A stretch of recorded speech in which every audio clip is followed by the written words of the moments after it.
And good afternoon, Bermuda. I was pleased to hear from the People's Campaign that they finally acknowledged that Bermuda really does need a new airport. However, placing an infrastructure project that will benefit all Bermudians, plus our leisure and business visitors, in the context of slavery is unfortunate, misplaced, and deliberately inflammatory.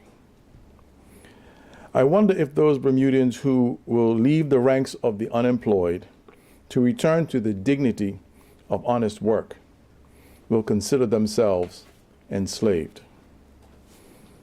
I wonder if those Bermudians working at the airport whose working conditions will be vastly improved will consider themselves enslaved. I wonder if those Bermudians who are relieved that their government has found a way to stimulate the economy and create jobs without the increasing of the national debt will consider themselves enslaved. The issue of having the management of the airport under, quote, foreign control is also misleading. This is a deliberately misleading statement and an indication that the People's Campaign's carelessness with truth and facts. As I have explained in many presentations around the island, the government of Bermuda will set up a wholly owned quango to manage the manager. So there will be no unfettered foreign control of our airport. In any event, the agreement calls for the government of Bermuda to have a profit-sharing agreement with the management company. There was a question about the cost of the project and the value for money, referring to the $1,000 per square foot cost as outrageous, quote unquote. Now let's deal with the facts. Fact, 23% of the cost is for aprons, taxiways, and so-called airside civil works, which contain complex underground structures. So comparing the cost of the facility using a calculation based on a simple square footage of the building is faulty analysis. Fact, the terminal the PLP proposed in 2008 was expected to cost $514 million versus our $250 million, less than half the price. Fact, their terminal was unnecessarily much bigger, 33,000 square meters versus our more modest 25,000 square meters. Fact, in spite of the bigger scale, their terminal would have cost $11,500 per square meter compared to our $7,500 per square meter. Fact, compared to the PLP proposal in 2008, Bermuda is definitely getting a much better value for money under this government. There was a question about transparency, excuse me. Here are the facts. Fact, we have been much more transparent on this project than any other project in Bermuda's history. Fact, compared to the new acute care wing at KEMH, where virtually all the negotiations were held in secret, in fact in Toronto, so that they could keep it a secret. Key covenants as to the duties and obligations of the government of Bermuda are still, to this day, redacted or blacked out in the version that's available to the public. So the charge of lack of transparency either holds no water or is hypocritical. The government of Bermuda has been accused of, quote, snubbing demands to basic questions, unquote. Fact. I, along with the other members of the airport redevelopment team, have made many presentations around Bermuda to various clubs, associations, and groups in an effort to explain the project and answer people's questions. Fact. I am also committed to continue to have such meetings to expand the understanding of what the government of Bermuda is doing as it relates to the project. Finally, and somewhat ironically, I don't recall the BPSU or the BIU ever challenging a public project before. Certainly not the Barclay, Heritage Wharf, TCD, Port Royal, or the Dame Lois Brown Evans building, which they didn't call any of those bad deals. Deals that today we know cost taxpayers of Bermuda hundreds of millions of extra dollars that in no small way contributed to the mountain of public debt we now have. The Bermuda public can draw their own conclusions from that. Again, for the sake of Bermuda, let's focus on facts and not divisive language that is false. This is about jobs. Those are my prepared remarks. I'll be quite happy to answer any questions you may have. Thank you, Minister. Can you tell us where you stand now with the negotiations regarding the schedules? There are no negotiations as regards to schedules. The schedules are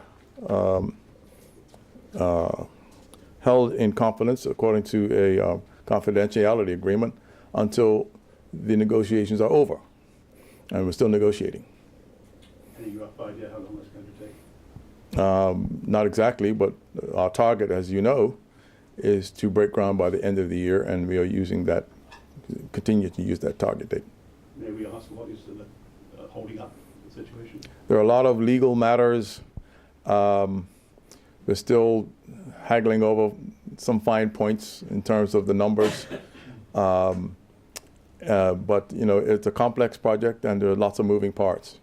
This is not like anything that we've done before, so I understand that it's not familiar, but it's a complex project, and it takes time to get all the I's dotted and T's crossed. We got somebody back there. Based on a few of your comments, would you say that the objections to the airport are more politically motivated rather than outrage on behalf of the people? Definitely. Could you expand on that? No, they're more politically motivated. They are politically motivated, period. And what connections do you think the People's Campaign has to the PLP? I've described them as before. They're part of the combined opposition. Okay, thank you. What do you say to the concern raised by Reverend Tweed that, even after the terms of the agreement, this partnership will go on for an undefined amount of time whereby they benefit from the resources? Well, first of all, it's not undefined. Okay, It's very precisely defined, and the period of the concession is 30 years. But let me say this, that I'll repeat what I've said in the prepared remarks, is that the Bermuda government has a profit-sharing agreement with the management company. Therefore, if they do well, we do well. So it's in everybody's interest to make this thing work as efficiently as possible for the benefit of the operators, but most importantly, for the benefit of Bermuda and the Bermuda government and the Bermuda people. So it's not as though we're turning this thing over to somebody and just saying, see you later, and come back 30 years. That's not how this works.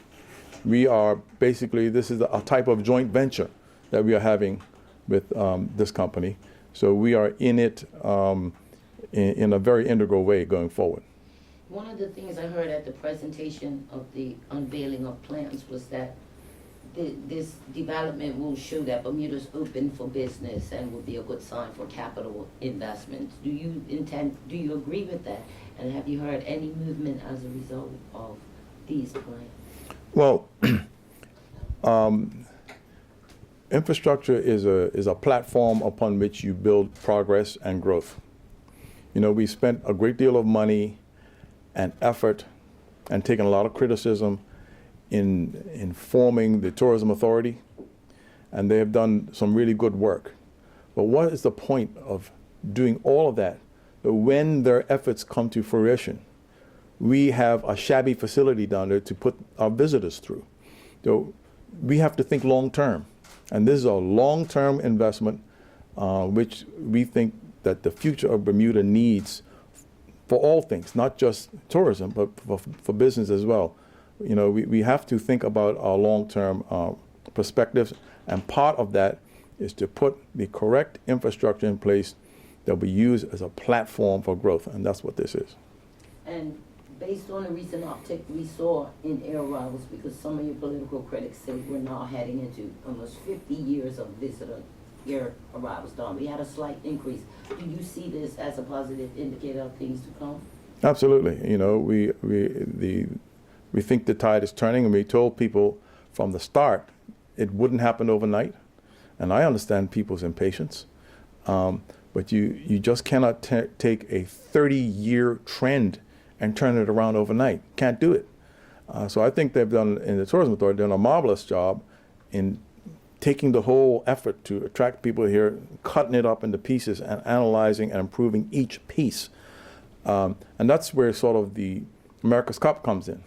So we've got these things in order, and America's Cup will be like a launching pad to relaunch and rebrand Bermuda as a tourism destination. So I'm very optimistic about what they're doing at Tourism Authority, but we can't do that and not do this, because this is the platform upon which we have long-term prosperity.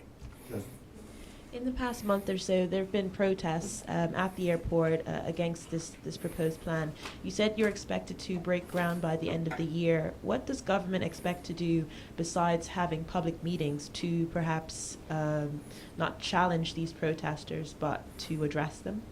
Well, I mean, our strategy so far has been to talk to as many small groups as possible.